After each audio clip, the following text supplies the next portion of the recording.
वसुदेवसुतं देवं कंसचाणूरमर्दनं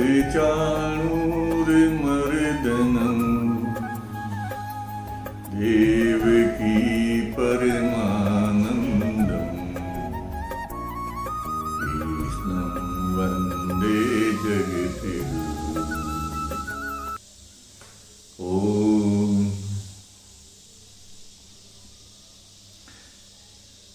हमारे मन में कई बार सवाल उठते हैं कि इस जगत में क्या ईश्वर है?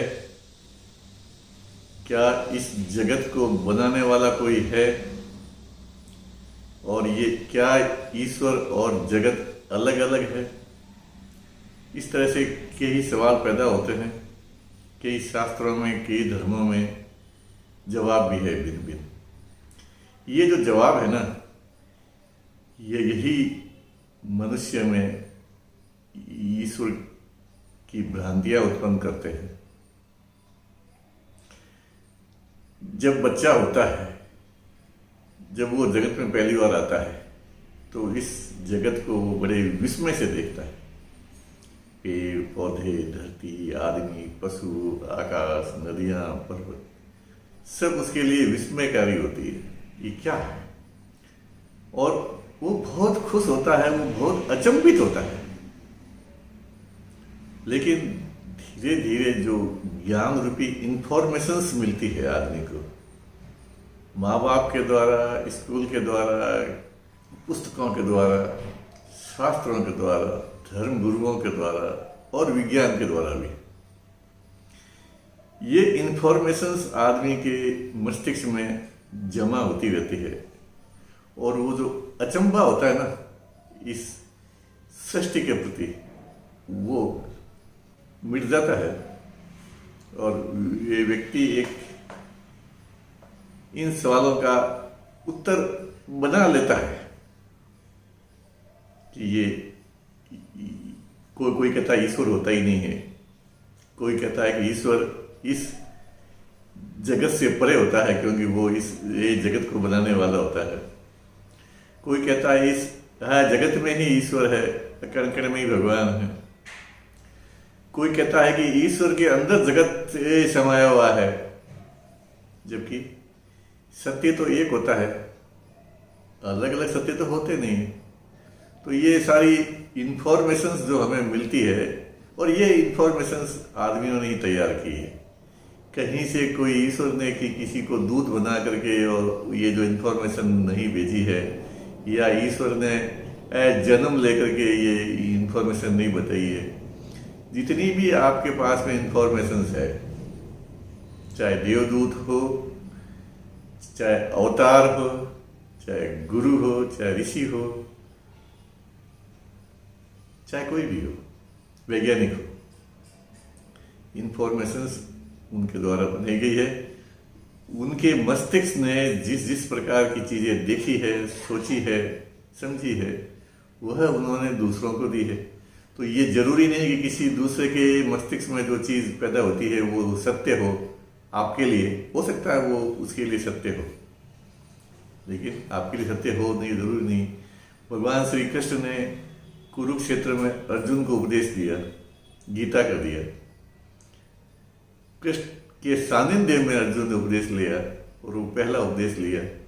तो क्या वो उपदेश लेने के बाद में अर्जुन जो कृष्ण बन गए थे क्या? अर्जुन के लिए तो वो इंफॉर्मेशन केवल एक युद्ध लड़ने के लिए सूचना थी कि युद्ध लड़ना है। उस इंफॉर्मेशन को सुन करके अर्जुन कभी कृष्ण नहीं बन सकते। और उसके सैकड़ों साल बाद जब वो किताब रूप में आई गीता, और हमारे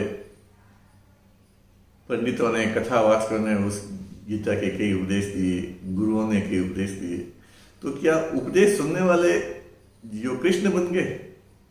वो कृष्ण तो छोड़ो, अर्जुन भी नहीं बन पाए, और वो जो गुरु उपदेश दे रहा है ना, वो भी नहीं बन पाते हैं।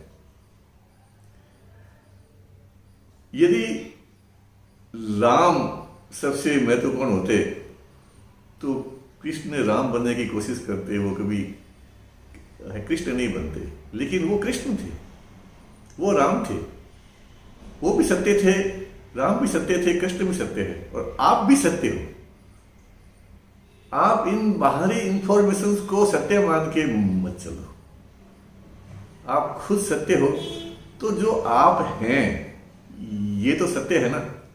आज मैं जिंदा हूं, मैं आपके सामने बोल रहा हूं, मैं तो सत्य हूं। क्या मैं जड़ हूं? हालांकि मैं जड़ चीजों से बना हुआ हूं। वैज्ञानिक कह सकते हैं कि मेरे अंदर carbon, nitrogen, oxygen, sulphur, zinc, silica, calcium, ये इससे बने हुए मेरे अंग हैं, प्रोटीन से बने हुए मेरे अंग हैं। मैं निर्जीव चीजों से बना हुआ हूं।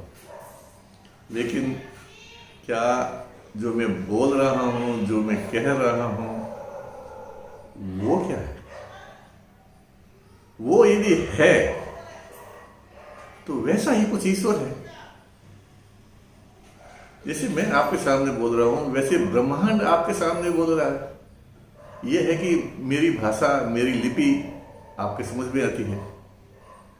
सिंधु घाटी सभ्यता की लिपि आज तक समझ में नहीं आई। वो सिंधु घाटी सभ्यता की लिपि क्या थी, इसलिए सिंधु घाटी का इतिहास कोई डिकोड नहीं कर पा रहा। तो ब्रह्मांड की जो लिपि है, ब्रह्मांड की जो साउंड है, ब्रह्मांड के जो शब्द है, वो किस फ्रीक्वेंसी के होंगे, किस वेवलेंथ के होंगे, वो क्या भाषा होगी, आपको सुनाई भी नहीं देती तो आपको समझ में क्या आएगी। लेकिन जब मेरी बात आपको सुनाई दे रही है, मैं इस शरीर से परे कुछ हूं और आपसे कुछ कह रहा हूं, तो यह निश्चित है कि ब्रह्मांड भी बोल रहा है, वो भी कुछ कह रहा है, उसमें भी कॉन्शियस है। उस कॉन्शियस के सहारे ही तो सब कुछ निर्मित हो रहा है, विकास हो रहा है। आज मनुष्य की उत्पत्ति करने से पहले इस ईश्वर ने, जो कॉन्शियस है, जो चेतना है, उसने कितनी सारी रचनाएं की है। मनुष्य की उत्पत्ति के लिए से पहले उसको कितनी सारी रचनाएं पैदा करनी पड़ी है, इसका अंदाजा आप सबको है। पृथ्वी बनी, जल बना, वायु बना, आकाश बना, अग्नि बनी, एक कोशी के जीव बने, बहुकोशी के जीव बने, पौधे बने, समुद्र में मछलियां बनी, कछुए बने, सूअर बने, गाय बने, पशु बने, सिंह बने, बंदर बने। और ये जितना भी 84 लाख योनि जो शास्त्रों में कहते हैं, वैज्ञानिकों का आंकड़ा कुछ और है, लेकिन वे अभी तक सारी स्पीशीज खोज नहीं पाए हैं।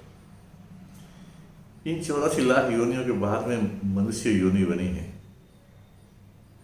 तो यदि इन जीवों में, इन कोई कड़ियों में कोई कमी रहती तो मनुष्य नहीं बन पाता।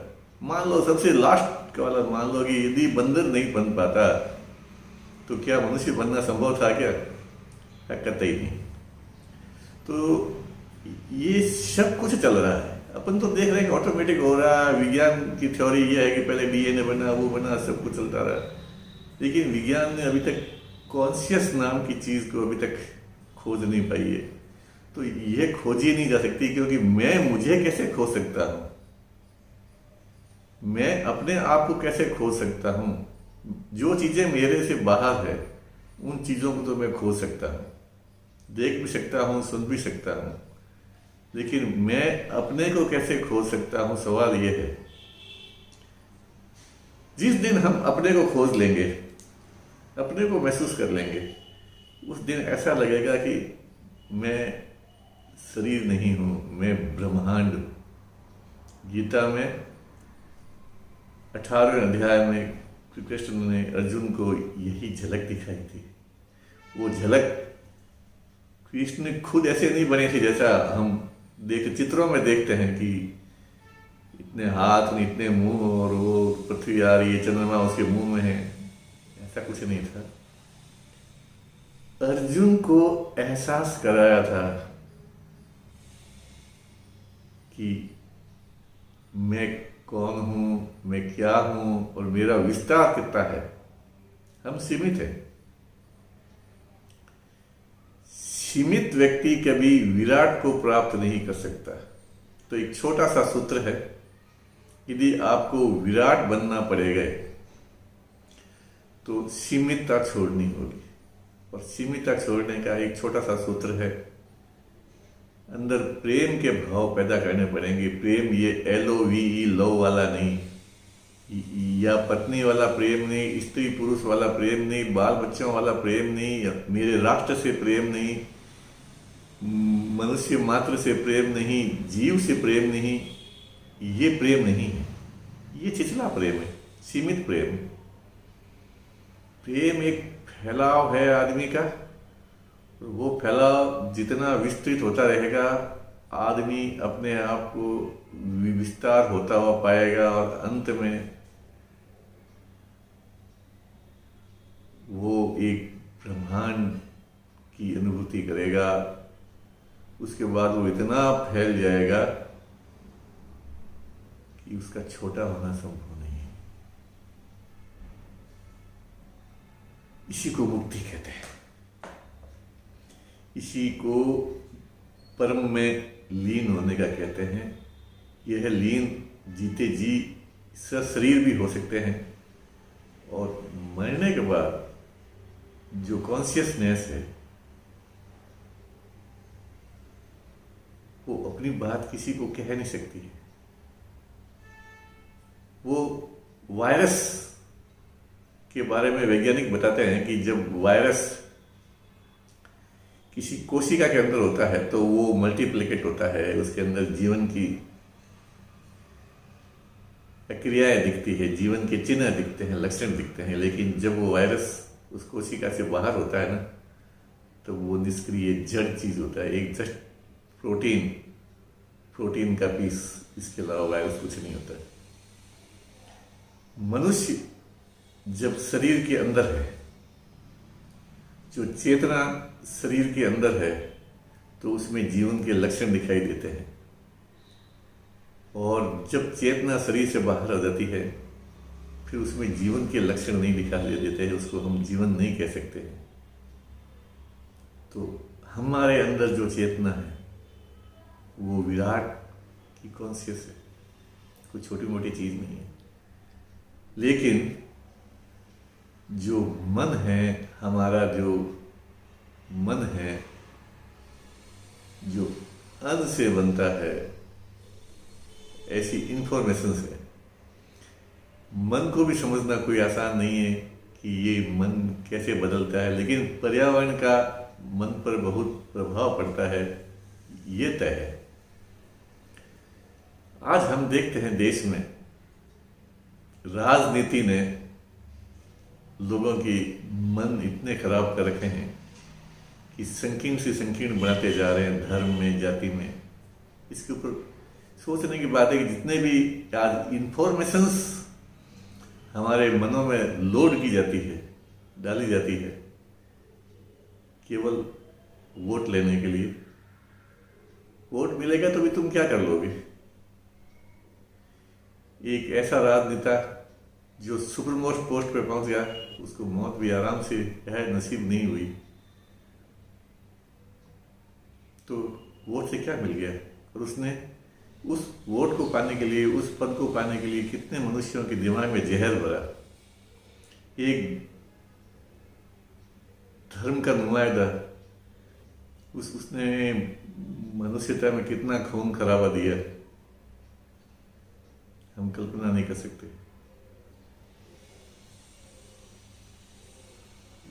अपना फैलाव